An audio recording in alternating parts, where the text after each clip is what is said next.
pancen kowe digdaya kandel kulitmu sepira jadukmu Gong yen kowe iso nampani ajiku ajiki bul ketiwul pecah gulumu pecah siramu saka kene iki ya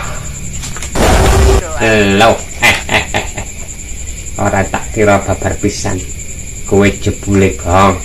duwene piantul sing ora iso dikira ya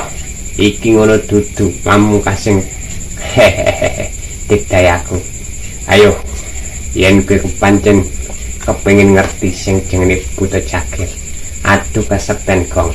ayo ya